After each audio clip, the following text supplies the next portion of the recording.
Hello and welcome to the Overly Animated Podcast, where we take animation seriously. We provide fan-oriented and analytic discussions on a variety of animated shows, movies, and anime, including Steven Universe, Gravity Falls, and Rick and Morty. I'm Dylan Hysen, and today I'm joined by Delaney Stovall. Hello. Today, Delaney and I are discussing the latest episode of Rick and Morty, Big Trouble in Little Sanchez. Quality title. It actually makes sense this time, okay.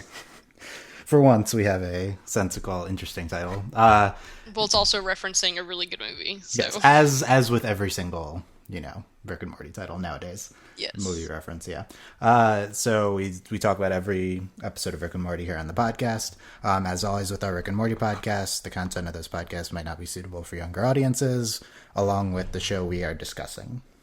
But most of our podcasts are not that way. So, overlyanimated.com is where you can find out everything about this podcast, and let's get right into it. Delaney, what did you think of Big Trouble in Little Sanchez? I really enjoyed it. I thought it was funny. Maybe not necessarily like conceptually, because like it's not necessarily the most creative concept. Vampires always amuse me, so I always appreciate when there's like some form of vampire plot, even if it's like barely there. And the B plot in this episode was pretty good. And for me, what's the really, like, the jokes were really, like, funny in this episode. Like, I was amused throughout. So maybe not, it might not overall be, like, it's not, like, necessarily the best thing ever, but, like, the jokes were really there, and I enjoyed it. Mm-hmm, yeah. I thought it was decent. I think it's probably, like, a lower-tiered episode this season. It's not very strong conceptually. Yeah, I mean, as with all Rick and Morty episodes, it starts with the sci-fi concept, and then it like builds from there. I don't know if it goes particularly interesting places with the kind of consciousness transfer into a clone type of concept.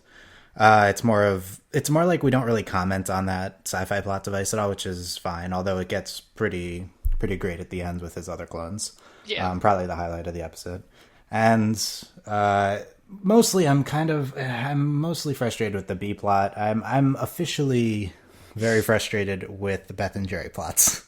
Let's put it that way. It's just the same thing. We just it's rehash like it this might have been the best of this type of plot. Like it was pretty good, but I'm very done with the troubled marriage Beth and Jerry. Yeah, like I'm done. It's I don't really know why we need to go to it every time. I mean, I feel like my thoughts on this are echoed. Zach Hanslin on the AV Club also is kind of frustrated with these Beth and Jerry plots. And it does seem like it's happening kind of every single week. Well, it's kind of like we got to get rid of them, so let's just have them fight about their marriage. Yeah, I think the best episodes of the show for me are ones where they integrate the B plot well with the A plot, or where the B plot is really creative.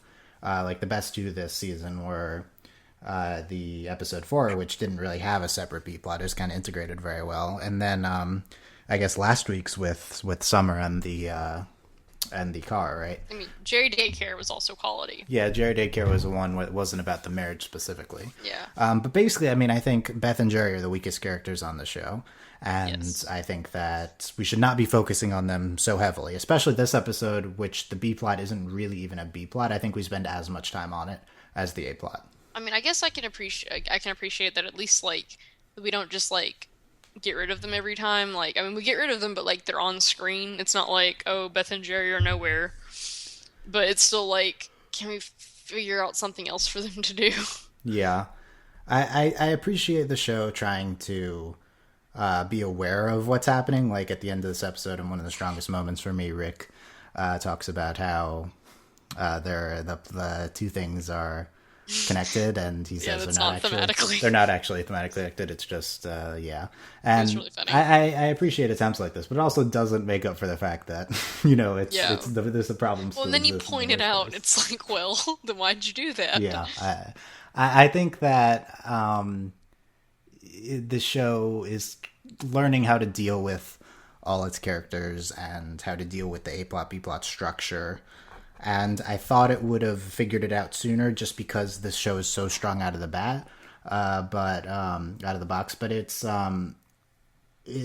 like all TV shows, it's not going to immediately know what to do unless you're Jane the Virgin, I guess, because that's like the only show that is incredibly structurally strong from the beginning that I've seen. But it's I thought the second season would be more like an established television show season rather than still getting its footing. And maybe Yeah. we're still in the beginning stages of the show, and maybe season 3 is one where we're gonna have everything together. Not that the season has not been incredible. There's like at least 3 or 4 episodes which I think are genuinely extremely strong episodes. This is not one of them, but it's also still very good above average television. Definitely. Yeah. Maybe we'll even reach it. I guess I mean, we're in the middle of the season ish right now, but maybe even later in the season we'll figure it out. Yeah, well, it's crept up on us. There's only 3 episodes left this season. Oh, Yeah. I wasn't paying attention to the count. That's Well, right. it's I'm only used to longer seasons. So yeah. 10. Last season was 10. It was 11, and this is only 10. And Okay. this was episode 6. Yeah, 7. was episode 7. Yeah. Yeah. So that's the thing where you have to count number 10, even Yeah. though it could, yeah. No, anyway. So I mean, I'm hoping for great things from the last 3. Just a little frustrated that we keep having the same problems over and over, I guess. And I'm not convinced that like what I'm saying is gospel with the show. It's possible that they think that it's a strong. It's possible that they know that if we didn't incorporate Beth and Jerry into the episodes and we had too much of just Rick stuff, then the Rick stuff wouldn't be as strong. And it's hard to know that without having actually done it. And I'm skeptical of that because the few episodes where we haven't been mostly Rick have been very good. So I don't know. Well, and maybe the next 3 episodes with Beth and Jerry will be like incredible. And actually, I think it's better when they're all together. Like when it's, I mean, like you said, like when there's not really a B plot, or like when it's incorporated better. So maybe we'll go somewhere. I mean, it's not like the Beth and Jerry plots have been like bad this season. It's just like in general, it's tiring because we've literally had 2 seasons of this. Yeah. But if this is the conclusion to this Beth and Jerry marriage arc, then I think it's a strong conclusion. Yes, But I don't that'd know. be. I'm not convinced, I Granted, we guess. also thought it was a conclusion, when the the apocalypse kind of happened. Yeah. So There have been a few maybe. times. Yeah. That also did seem like okay. Let's talk the this episode specifics, starting with the A plot, I guess. So, like I said, this is kind of this sci-fi plot device trope of this consciousness transfer into a new body or a clone. What's your familiarity with this concept, and how do you think they approached it? I mean, they didn't really do anything like special with it. Like, I mean, I've watched Star Wars, I mean, I'm used to clones, like, and I've I mean, read I think I books. think it's beyond clones though. It's like Yeah, no. this like it's kind of a I don't know. Should I? What movie can I say that does this? It doesn't spoil, but it's like a chappy type thing. Oh, yeah. Yeah, that. Or, well, I can't really necessarily think of like a particular thing. I don't know. I wasn't shocked. Like, in the world of me being very immersed in sci-fi, this wasn't a new thing to me. Or if I hadn't seen it before, I wasn't surprised that it was a thing. Yeah. So how But do you? So they kind of introduced this the whole entire concept I think pretty interestingly with Summer just blatantly stating it, right? yeah, Which I think is a good way to introduce the your kind of weird plot devices, because this might be the weirdest plot concept that the show has done, just with Rick going into a younger clone of himself, right?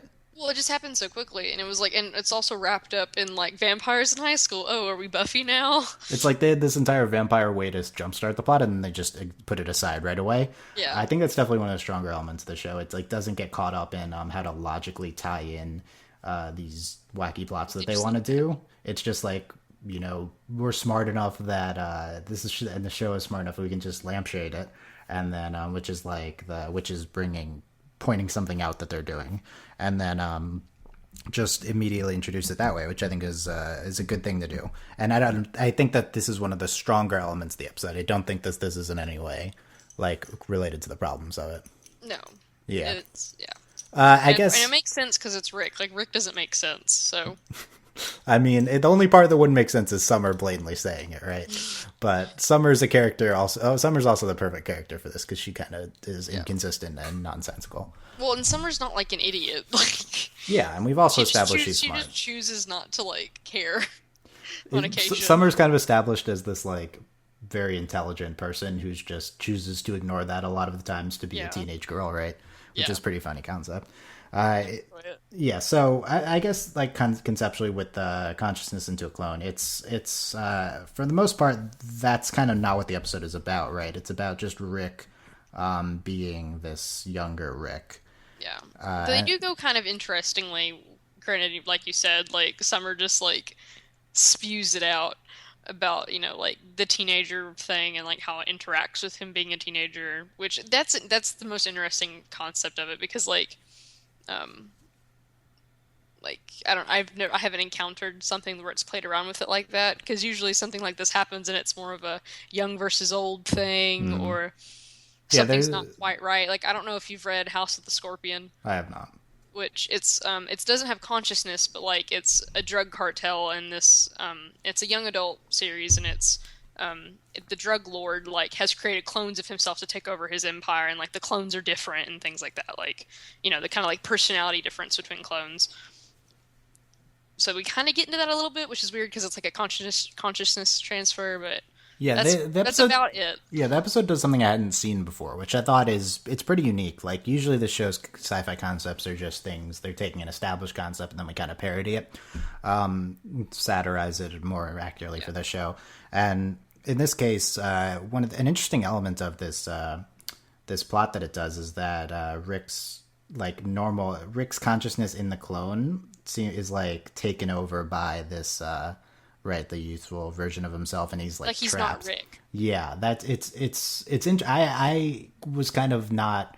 I was kind of thrown off by this at first because like it's obvious what the show's doing, but it took me a Yeah. little bit to get adjusted to it because I feel like this isn't established in the sci-fi canon that I know, and this is kind of somewhat illogical thing. I mean, granted, consciousness transfer and everything. There's no actual logic to it, but so Yeah. that's why we're more accepting of this when it happens. Because like, how does it make sense that we're taking what's inside Rick and putting in the new Rick, and then the new Rick is hiding the consciousness of the old Rick? Does that mean the new Rick has his own consciousness? I guess so, Yeah. right? Yeah, Like, because it's because because it's not I mean just like a body; it's a clone. That's yeah, the like it's interesting it's thing. Rick, like and it's interesting from like that we actually have this interaction of like the clone is its own thing, it's its own being, even though it's Rick, but it's a clone, and then also how like but there's been things like this before in sci-fi where like you encounter like the difference between like an old mind and a young mind, and like how like a transfer like that can like mess somebody up. What's the movie? It's not like the same concept, but it's Johnny Depp and like he's in the computer, He's in the computer. like he's dying, like he has cancer or something, and I he don't know like, what movie this is. it's rather recent. The Transcendence, is that what you mean? I haven't Yes, seen it. Yeah. I think so. Okay, I haven't seen all of it, but like that kind of it's not like the exact same thing, but it kind of reminds me of that, like kind of like what something like that can do to a person, or in this case, the clone, and like Rick's conscious. I don't know. I thought that was interesting, like the young versus old, and Yeah, it's an interesting concept. I guess I think the like it show's scrapes the surface of like a deeper meaning of like if this was a serious like you know more serious show and it was like an actual like if it was an episode of Doctor Who and like this would be an interesting concept and it would be explored and like there'd be a lot of depth to it, like the ramifications of it. So that's kind of something that I kind of suggested, which I thought was interesting. yeah, and I think that's one of the stronger elements of the show. Not that it's ever this to this extent, but a lot of the concepts explored in the show could totally just be played straight for a Doctor Who episode. Oh yeah. Yeah, so it's like we on top. It's like on you have these interesting concepts, and on top of that, you have the satirization and the humor. Well, it's like the B plot literally could have been an episode of The Doctor B Who. plot. That's the other thing. The B plot's concept is I I hadn't think it's seen more that. interesting. It's like I Like the feel like concept of I it. think the B plot's concept would be an above average Doctor Who episode concept. Yes.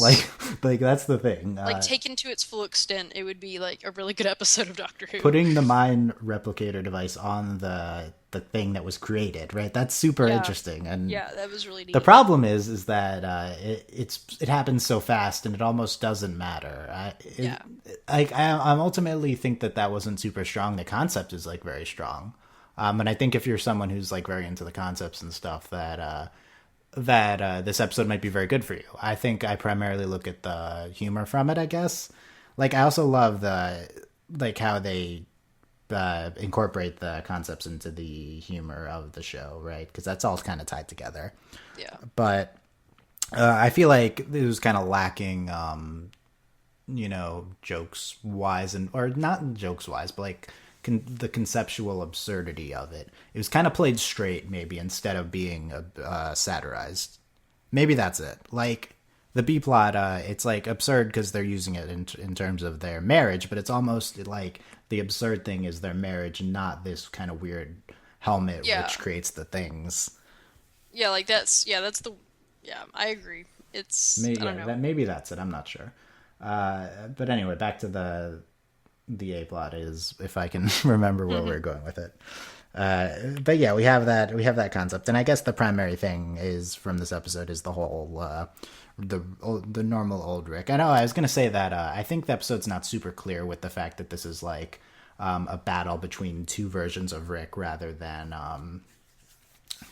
just Rick inhabiting like a husk, right? Like that was kind of my first assumption is that even like I know they say the word clone, but that's kind of all the explaining they do.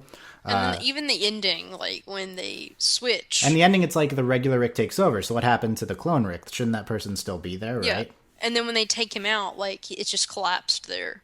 Yeah, that doesn't make that much sense either, I think. Yeah, no, Okay. it's very So I don't think it's just my not immediately understanding because I mean I've seen the episode twice now, and even when I'm watching the second time, it's still kind of like what's happening here logically. it's very unclear. Yeah, and usually I'm fine if it doesn't make 100% sense, but I do think the episode was not funny enough to distract me from the Yeah, no, it illogicalness of wasn't. the It concept. was really weird, Yeah, and not in like the usual weird way. and It was also just like like the what? primary humor from the episode is this weird concept too, like Yeah. the I guess if something's going to be the funny, You know, except for the Ricky's- last like 3 minutes, which I think is very very good. This episode, Yes. I think for like 19 minutes or 18 minutes is like average, and then the last 3 minutes are excellent. Basically, is that I'd say. Yes.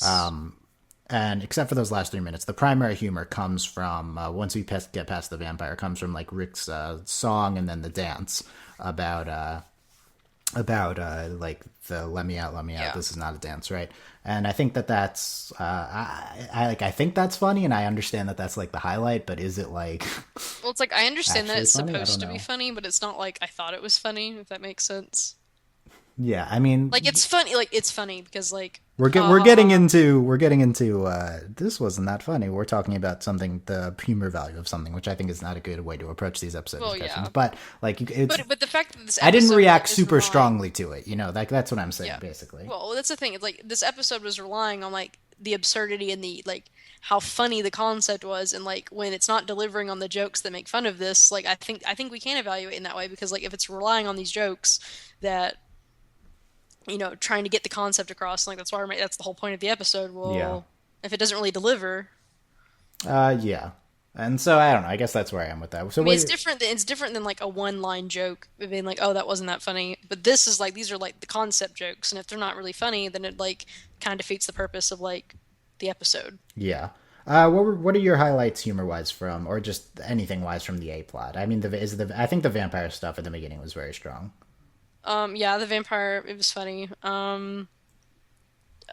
Z- I think something else that there's two things I think the episode does very well in the A plot. One is the Rick saying "Tiny Rick" after everything. I think that's yeah, no, really that good. was funny. I did enjoy that. Yeah, it's like that's a Steve Holt type thing for Yeah. sure from Arrested Development, and I mean, and the other thing I think that is very strong about the A plot once we get past the vampire stuff is everyone acknowledging that Tiny Rick is just old Rick inside a tiny Yes. clone of himself's body. I was think good. that was very good. Like Yeah, no, I I like feel like they could have used that better. Like that's a really strong concept. Like everyone Yeah. just know. Like it's like okay, how are we going to approach? and Jessica's like, yeah, it's cool. Yeah, that line with Jessica, and she's like, cool. Rick, Morty just tells her everything Yeah. that I'm shading, and then she's like, cool. And then it also happens with Principal Vagina later, with him just being very genuine. It's like we're gonna have to expel you on this But one, we can't TR. have Yeah, we can't have students killing teachers. yeah.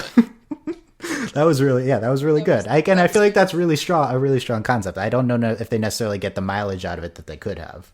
Which I feel like is a pretty good summary of this episode in general. Like, there's a lot. It's pretty strong conceptually in a lot of ways, but ultimately, I thought it was maybe the this is what the 7th episode this season. I thought it was maybe the 5th or 6th funniest episode this season, right? So I feel like we're not getting mileage out of our concepts, which is I don't know whose fault that is. The episode specific writer, maybe. I mean, this each episode of Rick and Morty has kind of a different writer credited who's not Justin Roiland, and I feel like Justin Roiland's probably really involved in every episode. And you'd say Dan Harmon too, but Dan Harmon was not in the writers' room past like the first episode this season. Which you could look to maybe being a problem if Dan Harmon was in the writers' room for the first season. You're not as familiar with Dan Harmon, but he's super funny guy, community creator, and it's if he wasn't there this season, you could see them kind of maybe struggling to achieve the consistency of the previous one.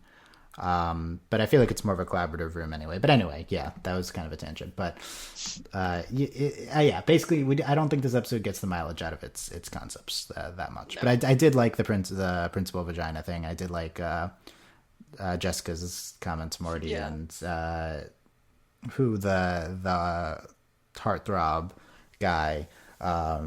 What's his name? And Toby's bro crush. Toby's bro crush. On Toby Tiny Matthews. Rick. Yeah, on Tiny Rick. Toby Matthews. I did not notice this bromance. During the episode. Toby Matthews is voiced by, do you know? Alex Hirsch, the creator of Gravity Falls. Oh, I didn't notice. He sounded familiar, but I didn't notice. I didn't notice. Yeah, that's pretty great. Yeah, so that's funny. Yeah, I liked the we talked about the principal vagina thing, the dance. So I do like the Let Me Out dance. I think it's a funny concept. The thing coming out as teen angst. Well, yeah, that's what's funny about it is the teen angst, but like we do it. Oh yeah, you mentioned that this is like the how it relates to the teenager thing, right? That's what interests me about the concept and like I didn't really like think except for like the two things you said about the A plot being like really funny, but like when Summer put the earbuds in, like that was really funny. Like listen to this music and like sad. Like I was like, oh, I'm like it's gonna be like My Kim and like you're just gonna feel bad about yourself and like listen to this music. Like I thought that was funny. Yeah, I think it's an interesting concept. I'm not convinced it's a strong one. I feel like this is kind of more of a typical thing, right? Like, it's just parody. It's just like a parody of teen angst, which is like that's all. I mean, I don't want to say it's always funny, but like it's generally entertaining. It's like I feel like this is trying to satirize the concept that teenagers are dominated by their like angstiness and by their love of high school, right, and stuff like that. But I don't think I'm giving it the credit of that because if it's just playing that for straight. Then I don't think it's that strong. Like credit to Zach Hanlon on the AV Club review. He basically is like, I don't really connect with this whole teenager thing because like when I was a teenager, I wasn't like this. And it's like something a lot of shows do. It's like boiling being a teenager down to this like teen angst and to like this love of high school type thing, right? Yeah. And which is why it's kind of funny though, is because we take Rick, who is like this like atheist, like really like skeptical and sarcastic and just like brutal old man, and then he becomes the most popular kid at the high school. Like that's funny. Yeah. And like I do think that we can take that as a commentary on like, you know, high school and like things, which I thought was like I take it as a commentary on like the perception of high school and like that's movies what I meant, more like the than, commentary on the perception. Yeah. Which I think is good, I guess. I don't. It's really interesting combining that with this consciousness transfer type thing. And we haven't really played around too much with like Morty's high school. Like we've been there and like we've had things happen, but we haven't really like, aside from like Morty's crush on Jessica, like we haven't really like explored a lot of like the usual like high school things, which is good. So it's kind of like it's interesting. So we have Summer's crush this time, which is fine. Nothing they do with that is super. They don't really do anything. They don't do it like the constant commentary on her shirt cracks me up because it's the same shirt like 2 days in a row. Yeah, I thought that was good. It's so good. Yeah. Okay. We'll come back. No, let's talk. Okay, quickly the vampire stuff because then we get the stinger. The stinger is so good. The stinger's really good. It's so good. Like I actually do think the last 3 minutes of this episode are. Like, typical, the best of Rick and Morty. I snorted at Coach Veratu. Like I was like, oh my god. His real name is Alec. What I don't know. I wrote it down. Balstein really or something like that. Yeah. And then he's like, why the fuck would he name himself after a famous vampire movie? Was he doing a bit? Yeah, that's pretty great. It's really funny. When's a vampire pretending to be? When is a vampire pretending to be a human? He can just name himself Alan Jefferson or something like that. Yeah. And then he like bites the woman at the end. It was pretty, a really strong stinger. No, that was really, I really enjoyed that. Yeah, and then the other like super highlight of the episode is Rick coming back, and he's like, I guess Project Operation Phoenix is not the fallback I thought it'd be, and then he just goes down and just murders all these clones of himself. That was wonderful. Yeah, it's like those two moments I think are really funny, and the rest of the And he does episode. it, and then he does everything like nude, and he's just like, Yeah, and then he's nuded all at the end so too. That great. was really And good. what's really funny is because the funniest part to me is Morty and Summer are like, they're not upset that he's killing the clones. They're like, can you please go put on some clothes? Like the entire time, they're just like, go get dressed, and like he's brutally murdering himself, and they're just like, please go put on some clothes. Please go put on some clothes. Yeah, that's like, pretty great. Like it was really great. Yeah, I so really yeah, liked last 3 minutes really strong. Yeah, Yeah, it's no, they were just so I don't think anything previous to that measures up to it though. No. Yeah, and I think the vampire stuff in the beginning was pretty good though. It's like it's obviously a vampire. Vampires are real. Yes, Summer. It's a big universe. Get used to it. I love Morty being smug Morty, about. oh Yeah, my god, I just like Morty being it was- smug about going on adventures with Rick is great. Or yeah, with Rick is great. he's such a little Rick. Like he's tiny. He's tiny Rick. He And is it's tiny like, Rick. That's true. just like, man, Morty. We're all Oh, gonna. and when he kept coming back, and he was like, "Put your shit in the backpack." And Oh like, yeah, yeah. What do you think of the man. What do you think of the get your shit together thing by Morty? Remember at one point to Summer when he's chastising her. There's this whole Yeah. like 30-second thing with the yeah, get your I shit thought together. it was funny because like I don't know that's always funny. Like he keeps coming back. I don't know if Justin Roiland was improving that or not, but it was interesting. Yeah. Yeah. And then also at the beginning, we're all gonna die one day, possibly by a vampire, more likely by automobile accident, a or car heart attack. accident, Yeah, or yeah, heart attack, but possibly by vampire. Yeah. I love Rick. Just kind of he's more interested in egging them on than like Yeah, being super logical about things. which is funny. Yeah. Okay. Let's talk the B plot. So like we said, this concept is it's really really interesting. Like actually, so they're creating these artificial biological life of their perceptions of things, their unconscious unhealthy thoughts. Says the leader of the couples therapy, voiced by Jim Rash, who's the dean on Community, who's wonderful, and they call them mythologues, I think, right? Yeah. At one point, which is interesting. I love that. That's great. Mythology of a show, Yeah. calling it mythologues. I'm Yes. into that. Yeah. But, Yeah, I like it. so what do you? So yeah, this concept we think it's really interesting. What do you like? I feel like it takes the B plot a while to get anywhere. Yes. Like it was genuinely there. Actually, no like humor beats for a while, kind of. Like there may be some like subtle ones, but like for a while, this is just. I mean, the funniest line for me in this episode is when they're not even there yet, and he this is just a little line. It's not even that funny. You probably will be like, really? That's your favorite? It's when Jerry's like, if the shoe fits, and she's like, my foot fits up your ass. Oh yeah, yeah. That cracked me up. I did like that. I didn't have that on I here. was like, that's my favorite line, and like that was it. That's like the only humor beat for a while in that plot, Yeah. and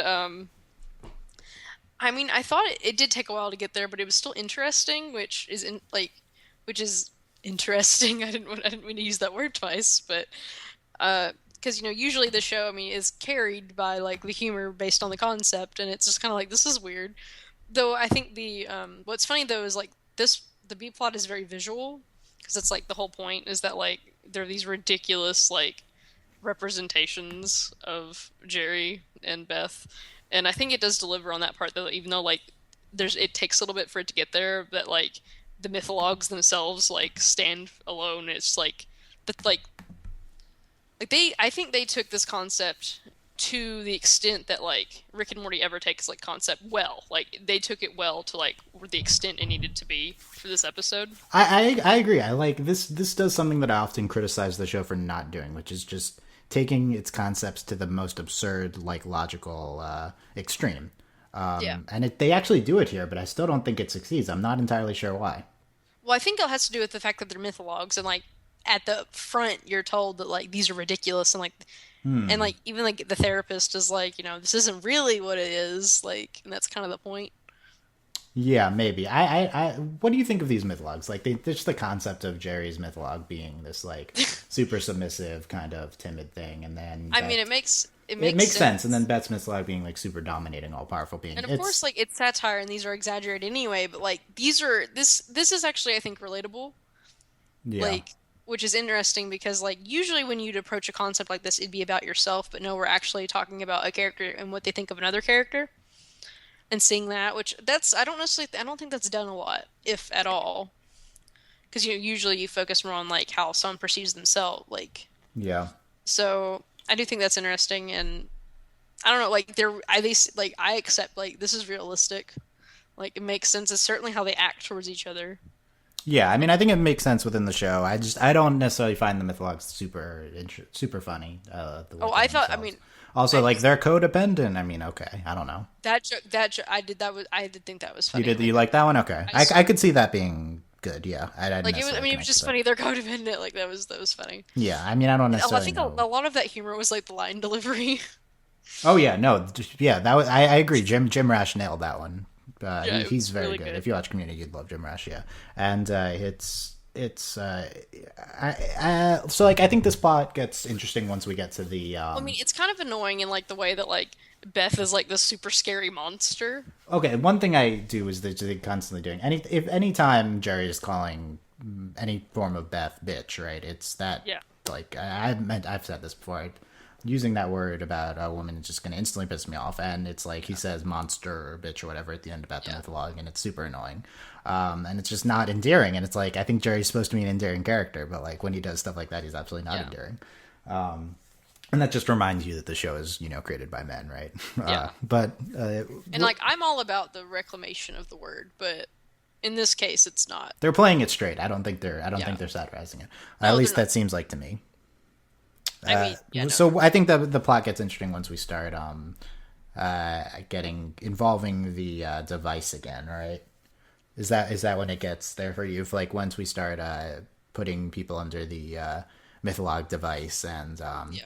like Well, it's just gory up until that it point is, because yeah. they're just There's right like a there. genuine 2 minute action sequence, which isn't Yeah. funny, and not that it wasn't trying to be. That's the interesting Yeah. thing. Yeah, it was just like having an action sequence. The show does do that like very occasionally, so it's always Yes. surprising when it happens when we just have a Well, played it's for like straight when action Morty sequence. and like the magical fart and like just demolished. Granted, it was funny too, but That episode succeeded more in that, I think.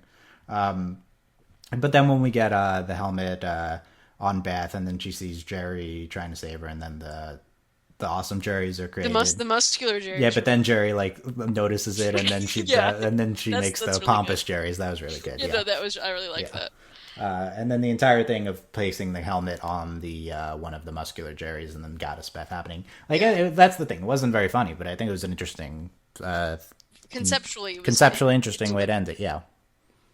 Yeah, it wasn't necessarily like when I said I don't I thought the B plot was funnier than the A plot, and when you think about it, like it was really just like one-liners. Yeah, I guess I thought the A plot was funnier. The B plot was more conceptually interesting. I don't know. I don't know. Granted, I just like Beth is just the sassiest character, and I just enjoy Beth and Yeah, everything she says. yeah. Anything else from the B plot? Uh, don't think so. Like it was just a really interesting concept. Yeah, I don't. One thing is I didn't love that they didn't give Jim Rash more humor wise to do. Like I feel like the B plot gets funny when Jim Rash leaves. Yeah, no, like the therapist was like nothing. Like And they were just most of there. his lines were just expositional, and I feel like we're kind of Yeah, wasting Jim Rash. But they did it with Keith David, where they had him in 2 episodes, so maybe we'll get another Jim Rash episode. yeah. I'm not sure. Okay, so yeah, looking back on the episode now that we've talked about it for half an hour, I feel like it seems extremely conceptually strong. Maybe it's just we had good Yes. analysis this time, but we kind of like arrived at a lot of interesting conceptual elements to the show. And so that makes me maybe be higher on it than I previously would have thought. But I guess if I'm ranking the episodes of the season for with the total recall, then like either 2 or 6, which are kind of tied for me, Yeah. and then one. What's the? I forget the. Then it's like okay, the weakest ones are 3 and 5, right? And so I feel like this is above 3 and 5, but below the rest of them. Well, I have to remember. There's one of them I disagree with you on, and I'm trying to remember which one it is. I don't remember. Because I'm really bad at remembering the Three. I names think of you the like 3 episodes. better than I did. 3 is Oh the wait, one is three? where he like tries to kill himself at the end. Yeah. Yeah, So do you think this is that might better or be it. worse than that episode? This is worse than that episode. Okay, I think it's better than Like, that because episode. I actually was going to mention that when we were talking about the last few minutes, because I was going to make the comparison that like that episode is stronger overall than with the 3 minutes, and this one is like the overall episode is weak, but the 3 minutes are really good. So that's why this one is worse than that one, because that episode is actually like still consistently. I think I enjoyed it. I think this episode is more consistent than that one. I kind of I'm Well, not conceptually, this episode I think might be even better. humor wise. I think they're similar. Both episodes have interesting concept. This one has more concept interesting. Well, this one follows through more with the concept in B plot. Yeah. All right. Let us know what you think of this one. I think most people, and on the AV Club, they gave this a B plus. I think. Yeah, I would probably give it a B, not a B plus. Like it's not like, I mean, I liked it, but it's not like. But I think it's the general right range. Yeah, and I really just liked the B plot concept. Like the A plot, I mean, it was fine, but. Like, I don't know, but we're talking about this being one of the weaker episodes of the show, and we got we just kind of praised it for its originality for a lot. So even the one of the lesser episodes of the show is still incredibly interesting. Yeah. I just don't think it comes together particularly great. Okay. Like the concepts are there, just maybe not execution. Yeah. All right. I'm Dylan Hysen, that's Delaney Stovall. You can find all of us, all of our stuff on overlyanimated.com. We also have a YouTube channel now. You can check out Overly Animated Podcast, I think, at YouTube. You can find the link at overlyanimated.com. I have the link to the YouTube there. And we're posting all the ones there. So we'll continue with our Rick and Morty episode discussions the following week. If you like these kind of adult humor shows that are animated, we are covering probably Moonbeam City, which comes out on Comedy Central on Wednesday. We'll have a podcast up on the first episode of Moonbeam City on Wednesday. The first episode is out already. I'm so about 80s cop shows. Yeah, yes. So Delaney's about to watch it. Already watched it. It's very good. So check that out on Wednesday on overlyanimated.com. And thanks for listening, guys. We'll see you next time. Bye. Bye.